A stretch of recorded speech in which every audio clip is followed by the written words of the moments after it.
So thank you so much for joining us today on the daily Q&A. This question today comes in from Rebecca. How do we create distances from our thoughts when they enter? How do we step back? Can you share the actual steps and process and how to do that? Okay, so let's just go through this a little bit. And then maybe we'll take another question as well that'll go. Okay. Well, you know what? Let's push that question off for now, Rebecca. Thank you for it because we're going to talk about it tomorrow. The question I want to hit is from Ken. I found that when I cannot do something that has become routine or has become ritual, it makes me feel uneasy or I feel off track. Any thoughts or techniques to avoid becoming obsessive about routines? Awesome. Okay. So the whole goal of a routine is supposed to change you, right? You know your routine. So yesterday we started talking about this idea of the life span of a routine. Then the beginning of a routine, it feels like it's not you got to fight, that you feel like a hypocrite. The second stage of the routine is that fight to make it stick, right? Because you got to get it to stick no matter what, and you got to adjust it. At some point, that routine becomes part of who you are. Now, the good news about a routine, feeling obsessed about routine, is that it's actually taking form. So you have to get to a place where when you're not doing that routine, it's good to feel as if something's wrong. That means you've done your job. That means your brain says it's 9 a.m. How come we haven't done this before? So whenever somebody feels about a routine, like if right now you've been journaling for like 2 weeks, and now let's assume you journal at 6, and now it's 7, and you're like, I didn't journal. Gosh, I didn't journal. And you're upset to some extent. That's a really good thing, because what you're doing is you're actually aligning your brain to doing the things that you want. And the things that you want are now feeling normal. Like think about just how much one has grown by then.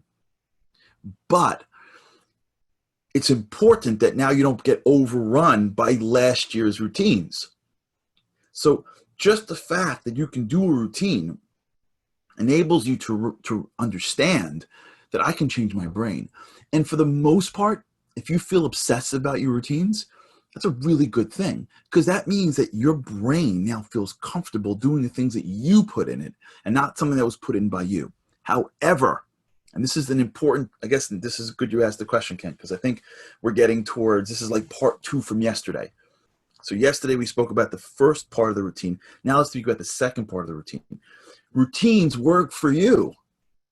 You don't work for your routine. So in a way, you have to be careful even on your routines. And here's why. Because as you gain visibility, as you go down the road in life, you gain more visibility.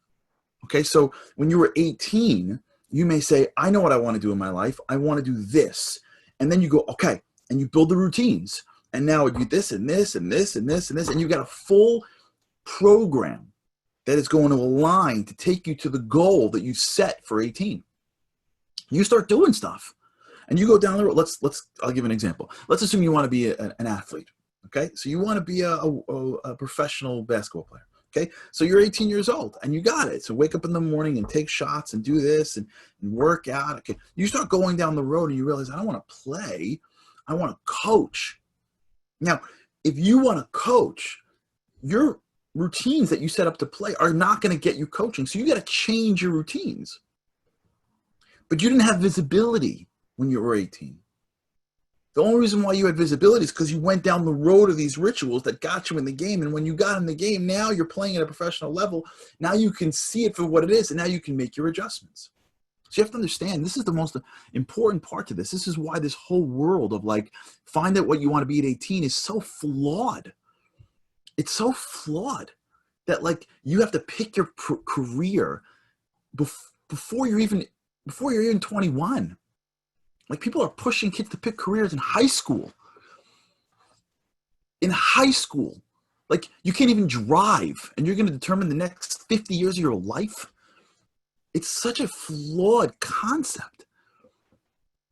The way it really should work is you got to do something. So if you're going to pick a career, fine, but it's just a direction. You're always evolving to understand yourself. So when you live in this world of vision, I want to go here, and then routines, rituals, this is how I change my mind to make it feel natural. What's going to happen is you're going to walk down a road. And when you walk down a road, you're going to see things you didn't see 10 steps behind you. The ability to make adjustments on your own routines is just as critical as the ability to put a routine that you didn't have in at all. So it's the same exercise. It's just the faith that now you know how the system works, and now you have to take what you've done and adapt it. So I have a routine, let's say for my children, and I go down the road with my kids, and then what happens is the kids get older. If I'm still reading Goodnight Moon, and my kid is now 14, I got a problem. If I stop reading Goodnight Moon, so when they were 3, I read Goodnight Moon every night at 8 o'clock, and that was our time. Now they're 12 and they're too busy. So now I stopped reading Goodnight Moon. Now I got nothing with them. That's also a problem. But once I understand that my routines can be built by me, and I get good at this game, I know myself. It's going to be hard. My brain's going to say, don't do it. I got that script from like 8 years old. Okay, press that. Then I'm going to get there. First week's going to be easy. I'm good like that. Second week's okay. By third week, I'm always going to give up. I always give up in my third week. I got to give myself this reward because I love this and I never treat myself, right? You're going to learn how to build routines. That's even more valuable than the routine itself. You see that? Like, I want to journal. I never journaled before. And now I'm doing it at 6 a.m. And I'm doing it, and I'm doing it, and I'm doing it, and I'm doing it. And then I realize, oh man, 6 is not the right time. It really should be 9, let's say. Or it's not 30 minutes, it's too much. I really need to do 12 minutes. Or it's not 3 minutes, it's too little, I need to do 20 minutes. Okay. The greatness about building routines is not the next routine. It's that now you understand how you build routines. So as you become obsessive as that routine becomes so implanted in you that it's obsessive, it's only showing you that this works. So now I got to start to pull back even further and say, okay, this works. I didn't do this 2 months ago. And now if I go to bed not doing it, I feel bad. Like I can change my life. Okay, how do I do this? Like, how does it work? I pick, I choose, I gotta create my vision. I gotta make sure it's the right thing. I gotta do it. Your brain's gonna say, don't do it, push through that. Your brain's gonna say, give up, push through that. Around week 4. And now you're teaching yourself how to ritualize your life, which will only enable the ritualizing process to be quicker and stronger, because your brain's going to go, oh man, here comes another routine. We're not fighting this. And now all that talk is going to go down because your brain knows once you put it down on a piece of paper, it's over. So I was telling you I don't know if I said this with you with the working out and losing weight part of my life, how I'm all in and then I lose it. Right. So when I was really going like this, that's exactly what I was doing. I was like, okay, I'm going to work out. Here's what I'm going to feel. Okay, week 2, week 3, whenever it is, it's always around that time. I'm thinking, what am I doing this for?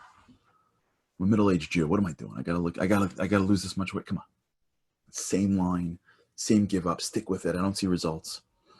You start learning about how hard it is for you to make the routine. And once you start playing, and I'll say this and I'll stop. Once you start ritualizing how to make a ritual, you see that? Now it's over. Once you ritualize the ritual process, once you know every move your brain's going to play, once you know all the scripts your brain's going to say, once you get through all that process to get you to that ritual from, I think this is a good idea, to I'm obsessed about it, once you nail that period down and you can now control that factory line, I mean, we're gaining control of the mechanism. All right, hope that helps. Thank you, Ken, and thanks for who you are. Thanks, everybody. And please feel free to send in questions, charlie@charlieharary.com. Also, if you want to find out how to get this on demand or watch this live, please do so as well. This is every day on all the different platforms. It's been an honor, guys and ladies. And with God's help, I cannot wait to see you again tomorrow.